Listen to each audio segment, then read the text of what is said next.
जय हिंद दोस्तों, स्वागत है आपका आपके अपने YouTube channel AK exam way to success सीखो जमी पर और उड़ो आसमां पर। दोस्तों, जैसा कि आप सभी लोगों को पता है, इस चैनल के माध्यम से आपको यूपी ट्रिपल एससी व अन्य एग्जाम से संबंधित ऑथेंटिक जानकारी दी जाती है। तो यदि आपने अभी तक इस चैनल को सब्सक्राइब नहीं किया है तो चैनल को सब्सक्राइब कर लीजिए और बेल आइकन प्रेस कर दीजिए, जिससे कि जब भी कोई भी इंफॉर्मेटिव वीडियो इस चैनल पे अपलोड हो तो उसकी जानकारी सबसे पहले आपको मिले। दोस्तों, जैसा कि आप सभी लोगों को पता है कि इस समय यूपीपीएससी के द्वारा आगामी भर्ती परीक्षाओं को सुदृढ़ तरीके से कराने के लिए बहुत बड़े बड़े और अहम बदलाव किए जा रहे हैं। और आज भी हम इस वीडियो में जानेंगे कि यूपीपीएससी के द्वारा और क्या बदलाव किया गया है भर्ती परीक्षाओं के लिए। तो यदि आप चैनल पर नए हैं तो चैनल को सब्सक्राइब कर लीजिए और बेल आइकन प्रेस कर दीजिए और वीडियो को पूरा देखिएगा बिना स्किप किए हुए। चलिए दोस्तों, वीडियो को शुरू करते हैं और अपने इंपॉर्टेंट टॉपिक पे हम बात कर लेते हैं। दोस्तों, जैसा कि अभी हमने कल जाना था कि यूपीपीएससी के द्वारा अभ्यर्थियों को सीलबंद पैकेट में उनके टेबल पर ही प्रश्न पत्र अवेलेबल कराया जाएगा और अभ्यर्थियों के द्वारा ही वो सीलबंद पैकेट अपने हाथों से खोला जाएगा। तो सभी बदलावों में ये सबसे बड़ा और अहम बदलाव था दोस्तों। और आज आप देख रहे हैं यूपीपीएससी परीक्षा केंद्रों में अब नहीं पहुंचेंगे अतिरिक्त प्रश्न पत्र। तो अहम बदलावों में आज एक बदलाव और किया गया यूपीपीएससी के द्वारा कि अब परीक्षा केंद्रों पे अतिरिक्त प्रश्न पत्र नहीं जाएंगे। सिर्फ उतने प्रश्न पत्र अवेलेबल होंगे परीक्षा केंद्रों पे जितनी वहां पे जरूरत है। पेपर लीक पर प्रभावी नियंत्रण के लिए उत्तर प्रदेश लोक सेवा आयोग ने लागू की व्यवस्था। इससे क्या होगा कि गड़बड़ी हुई तो आसानी से पता लग सकेगा कि किस स्तर पर हुई है गलती या गड़बड़ी। चलिए पूरी खबर हम डिटेल में जानते हैं। उत्तर प्रदेश लोक सेवा आयोग की किसी भी परीक्षा में केंद्रों तक एक भी अतिरिक्त प्रश्न पत्र नहीं ले जाया जाएगा। प्रश्न पत्रों की संख्या अभ्यर्थियों की संख्या के बराबर होगी। ऐसे में बक्से खुलने के बाद अगर एक भी पेपर कम निकलता है तो इसकी जांच कराई जाएगी ताकि यह सुनिश्चित किया जा सके कि पेपर लीक हुआ है या नहीं। पेपर लीक रोकने और गड़बड़ी करने वालों पर नजर रखने के लिए आयोग की ओर से उठाया गया यह कदम काफी महत्वपूर्ण माना जा रहा है। यूपीपीएससी के साथ अन्य भर्ती संस्थाओं की परीक्षा में भी इसे लागू किए जाने की तैयारी है। पेपर लीक के मामले सामने आने के बाद भर्ती संस्थाएं अक्सर यह आशंका जताती हैं कि कोषागार से केंद्र ले जाते वक्त बीच में किसी ने बंडल से पेपर निकालकर उसे वायरल कर दिया या केंद्र पहुंचने के बाद बंडल से पेपर निकालकर सोशल मीडिया पर वायरल किया गया। नई व्यवस्था के तहत प्रश्न पत्रों को 7 लेयर में सुरक्षित रखने के साथ यह भी सुनिश्चित किया जाएगा कि केंद्र में पेपर पहुंचने के बाद बाहर न आ सके।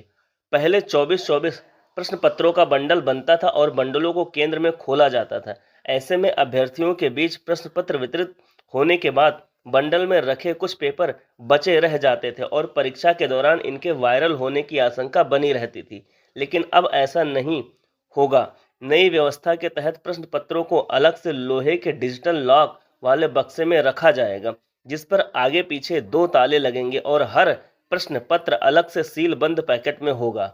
ऐसे में परीक्षा केंद्रों में उतने ही प्रश्न भेजे जाएंगे जितने अभ्यर्थी उस केंद्र में परीक्षा देने के लिए पंजीकृत हैं। अगर सभी अभ्यर्थी उपस्थित नहीं हैं तो बचे हुए प्रश्न पत्रों को वापस डिजिटल लॉक वाले बक्से में रख दिया जाएगा।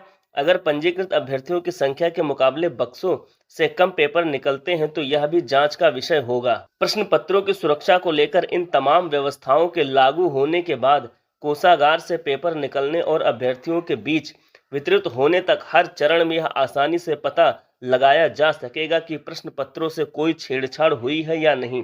साथ ही परीक्षा से पहले या परीक्षा के दौरान अगर पेपर वायरल होने के आरोप लगाए जाते हैं तो यह पता लगाने में भी देरी नहीं लगेगी कि गड़बड़ी हुई है या नहीं, और अगर हुई है तो किस स्तर पर की गई है और इसके लिए कौन जिम्मेदार है।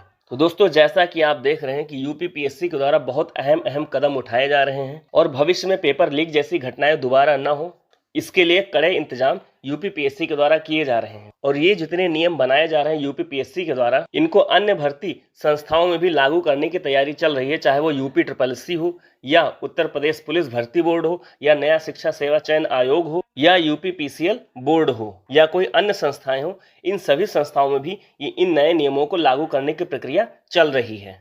आयोग के द्वारा कुछ और अहम बदलाव भी किए गए हैं, चलिए उसे भी हम देख लेते हैं। परीक्षा में आधार कार्ड से होगा बायोमेट्रिक डाटा का मिलान। उत्तर प्रदेश लोक सेवा आयोग की भर्ती परीक्षाओं में पारदर्शिता के लिए महत्वपूर्ण बदलाव किए जा रहे हैं। अब केंद्रों पर ही आधार कार्ड से परीक्षार्थियों का बायोमेट्रिक डाटा का मिलान किया जाएगा। आयोग के सूत्रों की माने तो आगामी भर्ती परीक्षा में इसे लागू करने की तैयारी है। आर्टिफिशियल इंटेलिजेंस का उपयोग कर परीक्षा के दौरान संदिग्ध व्यक्तियों की पहचान व बायोमेट्रिक से पुष्टि की जाएगी। आयोग की माने तो कक्ष निरीक्षकों के परीक्षा कक्ष का आवंटन परीक्षार्थियों के परीक्षा केंद्र पर प्रवेश से 30 मिनट पूर्व स्टैटिक मजिस्ट्रेट की उपस्थिति में किया जाएगा। परीक्षा केंद्रों के मुख्य द्वार और अंदर पहचान पत्र और विशेष पत्र की जांच सघन की जाएगी। परीक्षा के बाद इसका डाटा आयोग में सुरक्षित रखा जाएगा। किसी परीक्षा केंद्र पर कक्ष निरीक्षकों की तैनाती में अतिरिक्त कार्मिकों की आवश्यकता पड़ने पर कम से कम 50% स्टाफ परीक्षा केंद्र के बाहर शासकीय कर्मचारी रखे जाएंगे।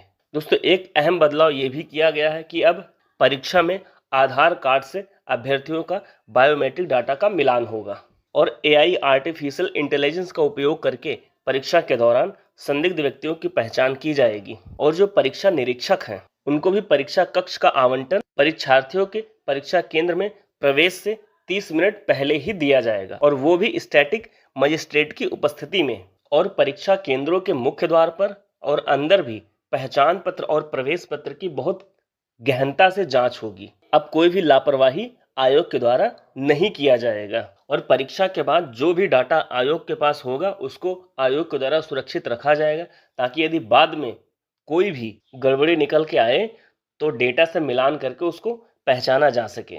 और यदि किसी परीक्षा केंद्र में कक्ष निरीक्षकों की तैनाती में अतिरिक्त कर्मियों की आवश्यकता पड़ी तो उनमें से कम 50% स्टाफ परीक्षा केंद्र के बाहर के होंगे और वो भी शासकीय कर्मचारी होंगे। और दोस्तों, आयोग के द्वारा एक और बदलाव किया गया था। सभी पुरुष अभ्यर्थियों और सभी महिला अभ्यर्थियों का सेंटर उनके गृह जनपद में नहीं होगा और पुरुष अभ्यर्थियों का सेंटर तो उनके मंडल से भी बाहर होगा, लेकिन महिला अभ्यर्थियों का सेंटर उनके मंडल के किसी भी जिला में बनाया जा सकता है। जबकि वहीं दिव्यांग परीक्षार्थियों का सेंटर गृह जनपद में ही होगा। जैसा कि आप देख रहे हैं, एक से अधिक जनपद में परीक्षा के आयोजन की स्थिति में परीक्षार्थियों का केंद्र आवंटन उनके गृह मंडल से अन्यत्र निकटतम किया जाएगा। वहीं दिव्यांग परीक्षार्थियों को उसके गृह जनपद और महिला परीक्षार्थियों को उसके गृह मंडल से बाहर परीक्षा केंद्र आवंटित होंगे। सॉरी, यहाँ दोस्तों स्प्रिंट है, यहाँ बाहर नहीं अंदर होना चाहिए था। गृह मंडल से के अंदर परीक्षा केंद्र आवंटित होंगे। तो दोस्तों, जैसा कि आप देख रहे हैं कि इतने सारे अहम बदलाव किए जा रहे हैं भर्ती बोर्ड के द्वारा, और इन अहम बदलावों को सभी भर्ती बोर्डों में लागू करने की भी